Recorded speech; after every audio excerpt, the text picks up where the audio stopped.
Hey guys, welcome back to another episode of I Have No Idea What I'm Doing. Today's guest is Buck Angel, the iconic YouTuber, sensational, a little controversial, but we love that. YouTuber extraordinaire. Hi.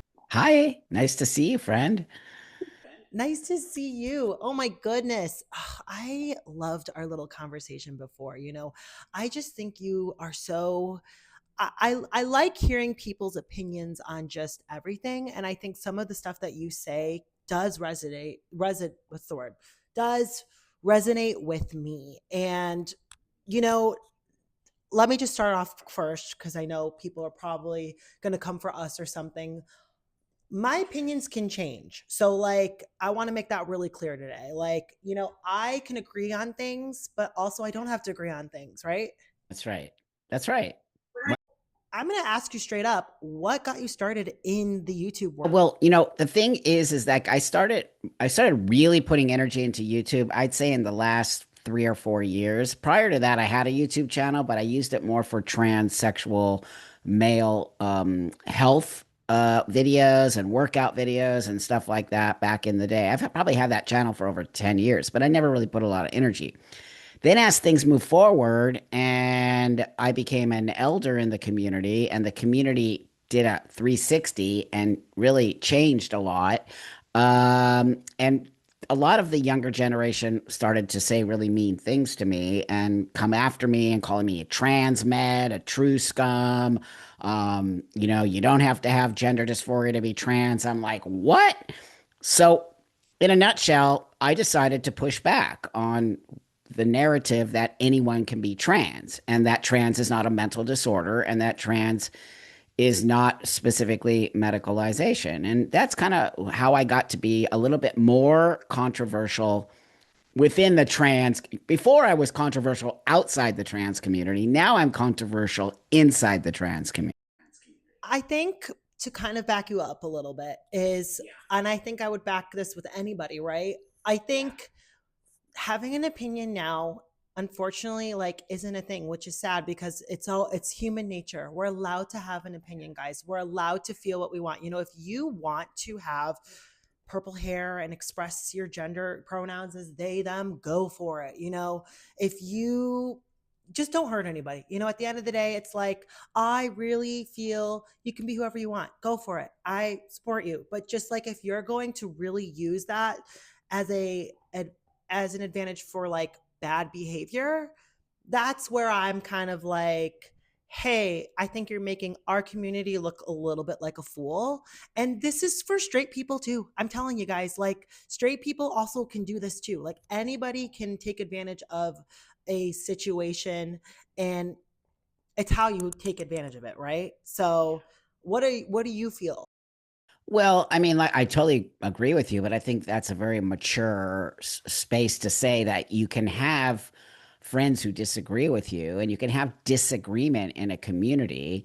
And once that people start to sort of block you from having a different opinion, it's no longer a community. It is now something else. And so that's really been my concern is the fact that I don't agree with a lot. For sure, things can change and people can, remember, I'm 64 years old. I'm not 30.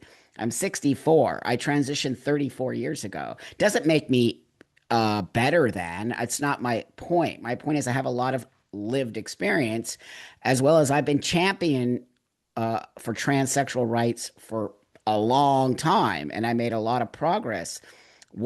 What you're saying is that now, if you don't agree with a certain narrative around trans, you are no longer allowed on some level to be part of that community. And I have issues with that.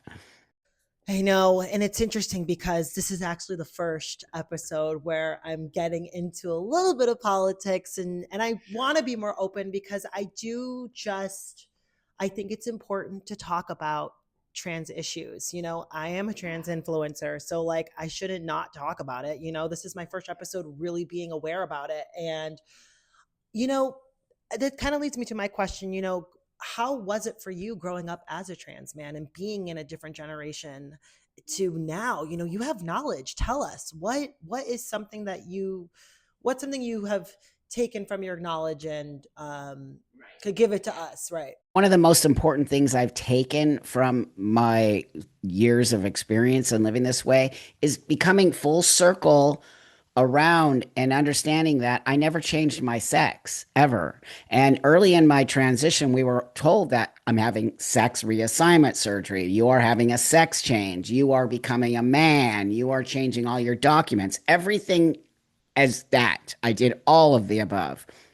But as an older person, and I think really coming around and understanding my body, the way I look at the world, just a lot of different political things have changed for me, lots of things. The most important thing is really understanding that I never changed my sex. I changed my appearance in order to walk the world much more comfortable and less in my gender dysphoria. And it's a very mature space. I'm in a very mature space at this point. I love where I'm at. And even if I get pushback from the community, it doesn't matter to me because I'm an individual. I've always been an individual. I never feel like I have to be a follower. I would say I'm much more of have a leader kind of way of looking at things. That's the problem I have with the community. They're not teaching people to be individual. They're teaching people to be on some level followers in a co-op. And everyone has to be in this co-op space. It's funny you say that because I feel, especially as the dolls, I think there's this. I had this actually a really great conversation with Arya, who I love. What makes a doll, and that's like one of my biggest views probably episodes, right? And we really defined like what does make a doll, and I think today, since with social media, it's so hard because look, I don't have FFS yet, and I would get it, but I feel like in the beginning of my transition, every day I felt pressured to get my face done. But the older I get, I'm like, you know what? I like my face. And you know what? If it looks like a boy, whatever. There are plenty of other women that have a masculine face. Don't get me wrong. A nose job is coming down the line, but and maybe bigger boobs, but I think it's all about like accepting yourself first and accepting like who you are, and then all that comes later because like you're gonna get old. You're everything sags eventually. It's like we see it with the Kardashians. Love you, Kim. Love you all, but you're gonna get old. You're gonna get old. You know what I mean? You're going to get old. You better take care of yourself. At 64, I'm in amazing shape. I work out, I take care of myself, I eat right, I take my hormones regularly. I've been on hormones for 34 years. I've had very few health issues. And this is what and of course, I do understand when you're 20 and 25, you don't want to listen to the old tranny who's 64. I get it. And I don't expect those kids to listen. They'll listen later on when they become a little bit older, but right now I get it. And that's not really my issue. My issue is I believe that a lot of these young kids are being told things that are going to hurt them in the long run. And to be trans should not be a fad, and it should not just be anyone can be trans. It's really a very specific thing. And so I'm really concerned with why all these people want to be trans so bad without transitioning, without wanting to look like a man, without really taking hormones, I really have a hard time understanding what is the trans attraction. So a good friend of mine, I feel like I say this like every other episode to somebody, but it's so true. A really good friend of mine said this: are you in love with the idea of something? Are you actually in love with something? And I think especially through our most prominent times as in teenager years, we're always in love with the idea of something. And I think the older we get, we test it out in the beginning and then we really love the idea of it. And I think it's like with transitioning, for me, I there's no option going back. For me at least. I don't feel that that to me I feel normal. I don't know. I don't know how to explain that. I don't feel like there's no option going back. Like this is who I am and I'm happy. Actually, I wanted to say something. This is the first time me ever saying this, and I actually am not on hormones. I have not taken hormones in a very long time. I started in the beginning of my transition and I felt extremely suicidal to the point where I was planning and it was just like, oh, I never want to get in that space ever, ever, ever again. And no, like if and I'm not saying you guys can't take hormones. Like if you want to do that, that's your journey. But like for me, I never want that feeling of like I'm gonna go up and jump. Like that to me was really scary, especially though Chicago winters are awful, and I chose a really shitty time to transition in the winter. But on top of that, haha, crack a joke. But it's like there are times where I'm like, man, like I do get scared that even the older dolls and and people who transition, I just sometimes it scares me that like, will it have long term effects? It does scare me sometimes, but also it's like, you know what? I've seen people be on their hormones and they're killing it. Like, good for you. Just not my journey. But remember, everyone is different when it comes to hormone replace, and they call it hormone replacement. It's not hormone replacement. You're not replacing hormones. You're adding hormones. Hormone replacement, HRT, is from men and women who needed HRT because they had low testosterone. So when they say HRT, that is not really specifically what we're doing. We are adding cross-sex hormones to our body that are not okay. I have a little testosterone, you have a little estrogen as men and women, but we want to have the opposite. Anyway, my point being, hold on one second. My point being is that taking hormones can be very dangerous if you don't understand what you're doing. It's not just, and also if you're not feeling good, you should not be taking them. But that being said, you pass now. So maybe you don't have to take them anymore. Maybe they worked for a certain amount of time. My problem was people calling themselves, let's just use trans men, but looking literally like you or like a woman and saying they're like me. But that on some level really negates what I'm trying to do here, which is to look like a man. That's the whole point of somebody like a transsexual who has gender dysphoria, is because they want to look like a man or look like a woman. There's just no variation there. Brings me to another question, and this might be a little controversial, but I think let's talk about it. I wonder what your opinion is on like cross dressers, because to me, I am like, is it drag or is it like an actual thing? Because is it just another step way to being trans? That's kind of what I always thought, especially with more men into women. I always felt like, oh, this is your step to possibly being the woman you're meant to be, or is this a fetish? Like, what's your opinion?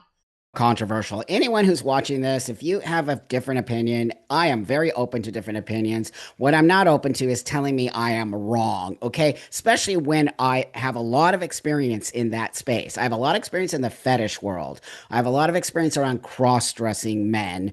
They aren't trans, they are cross-dressers. They enjoy it. It's a sexual experience for them. This doesn't make me feel sexually aroused to dress like a man. This isn't a fetish. This is an actual medical condition. So I know a many cross dressing men who would just go to the dungeon, do their cross dressing thing, put their man clothes back on, and go back. So I don't necessarily believe that cross dressing is a transsexual. Now, there could be somebody within that space, but if you're talking in a blanket statement, cross dressing is a fetish. That's totally drag queens. That's a fetish. That's like not necessarily a fetish. I would take that back. Drag queens is an entertainment. It's men who want to dress like women for entertainment. I don't necessarily think it gives them arousal, or it's just a fun thing to do. Totally. I think it's like drag to me is more of an expression of art. Sorry, Sandy wants to come in. Um, so hi, say hi, Sandy. Sandy. Oh, but she's hungry. She's like, feed me. But she knows. But I just think maybe I thought that was something interesting to talk about because I wanted to hear your opinion. And I just think it's so, I think it's sad that like our community gets a lot for it's like the news makes us look awful, if that makes sense. Guess why? Now I'm the kind of person that holds people responsible. I've been doing this a long time. There was a time when people had no issues with you and I. Trust me, I'm telling you. There's always going to be people who hate us. There's always going to be people who think we're crazy and weird and freaks. 100%. That's never going to go away. But there was a time when people were just so super cool with us. Then we got crazy trans activists who started doing crazy shit. And somehow they got a louder voice. It's a small minority, but they got a loud voice. And then that's what was representing you and I. And so people got really freaked out by it. And I'm going to hold part of the community, I use that loosely, responsible for this behavior. And of course, now trans people are crazy.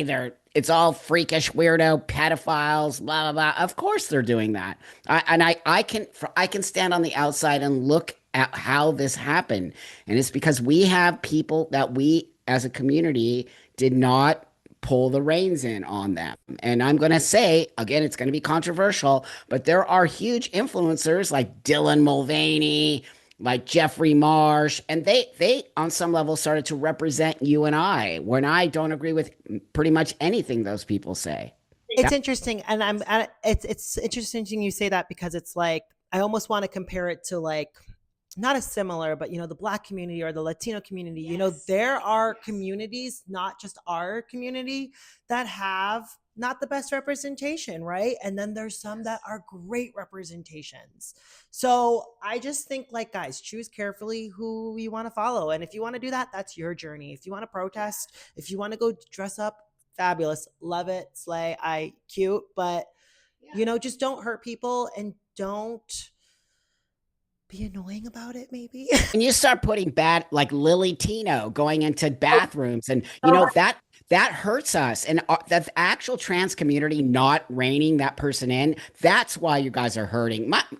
My friend, my life is amazing. I could leave doing everything I'm doing today. I have a beautiful family. I have a beautiful life. I have everything I've ever wanted and more. I don't have to do this. The reason I do what I do and I sit on this computer and I do these YouTube videos and I do these interviews because there is a generation of transsexual young people behind me who will need to live in a world where people accept them. And if all we're getting is Jeffrey Marsh and Dylan Mulvaney, and it's not going to be they're not going to have the same opportunity that you and I have. And so, as an elder who has worked hard in the community to create a space in the world for us, I see those young people, and I will not let all the work I did and all the elders before me did, I'm not going to let it be railroaded by a bunch of fucking influencers who are saying shit that really hurts us in the long run. It does. No, I just believe in like weirdly giving people a second chance, unless it's a really bad one. Then it's like, Well, I'm all about that. And I'm also all about having conversations. So I'm all about having the heart. I get into a lot of conservative shows. People think I'm conservative MAGA. I'm far from it. Remember, I come from the adult industry. So I'm not, I make sex toys. Like, what are you talking about? Like, I'm not a conservative. I have conservative values as an older person who now has kids and family. I think things change that way.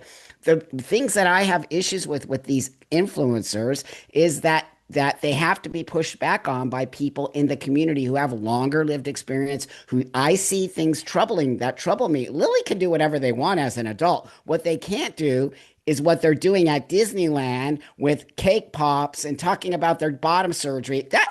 You don't think people in the whole world see that and think that it literally goes back to us all being perverts. That's what it's just like the part that makes me sad is like, oh my god, you can see my farm, my dog, my cats. What really makes me sad is I've worked with kids in the past, I'll admit it right now, and I was a babysitter and I love my babies, but it's like if you're inappropriate around a child, sorry, you're out of here. You are so out of here. Sorry. And it's just like kids are the future, guys. Like, and what they see, they're easily influenced. And it's just scary that like we have people in the world that are taking advantage. Sorry. kids are very vulnerable. I'm telling you that. And if you don't know, most people will know that. They're easy to influence. Oh, anyone can be trans. Why would we lead people into it? It's not easy being trans. It's not euphoric. I mean, it might feel that way in the beginning when you're starting, but this is a commitment. That's the thing that people don't understand. I'm committed. You're committed. These people are not, they're taking it on as an identity. That's what I need people to see. I don't identify as trans. I identify as a man. Totally different. Patience is a virtue. Like, seriously, because especially as a like anyone who's transitioning, right? Like just be patient. I swear. Look, once again, I'm gonna bring up my FFS. I haven't had my FFS yet, and I've been in this game for six years now. It just takes time. Whatever, and I will say the older I get, I'm like, maybe I don't need it. Maybe I do, but that's just being a woman. We're always ridiculed for being a woman. But like, you know, like seeing the Kardashians every day, I'm like, I guess I could go blonde, but no. But and that's just womanhood now, which sucks, in our daily world now. But I think at the end of the day, if you can love yourself and have like really good people around you that are going to be honest with you and not lie to you, because that's how a lot of these celebrities or a lot of these people in our world are go on drugs, do really awful things, and then you hear nightmare stories.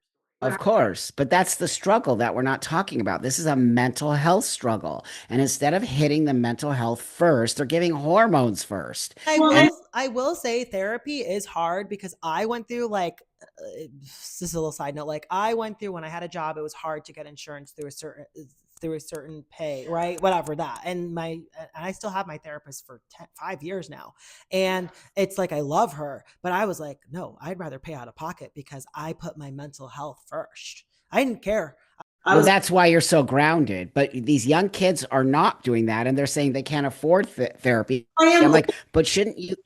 I am 30. But shouldn't therapy be first? I believe, oh my gosh, I personally think this is what I believe. I think if you are in those steps of transitioning, I think you should go through intensive therapy before you go under the knife. That's any age. I think you should go through intense therapy to just like understand yourself, because there are days where I'm like, damn, why am I like, why do I have to be a girl? Like, it's like, I still have those feelings where I'm like, say, I chose this life. It's like, how do you feel about that? Because I chose to put my hair on. I chose to put my dress on, but I didn't choose to be Iris. How do you feel?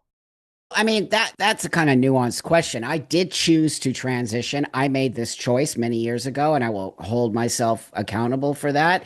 But what I didn't choose is to feel this way. And it's why I want this particular thing to be kept in a mental health space. I want it to be kept as a medical condition. I do believe mental is a mental disorder. That doesn't make it bad. It keeps it where it's much more regulated, and then you have to understand, what does it mean? It's not fly by night. Like I said earlier, it's a commitment. So if a kid is going to say I'm trans, or I'm trans mask, or I just want to take a little testosterone, or I want to cut my breasts off and I'm only 16, we have to really think about what that means, because a 16-year-old is not making the same choices as a 30-year-old. And so I didn't choose to have this feeling in my brain, but I did make the choice to make this medical transition. I definitely believe that. My gosh. No, seriously, Buck, you're amazing. And guys, once again, my opinions can change, but I have everybody on and I welcome everybody. So I want to hear your opinions and I want to learn something new every day. So thanks for coming on. This is I have no idea what I'm doing. Till the next one.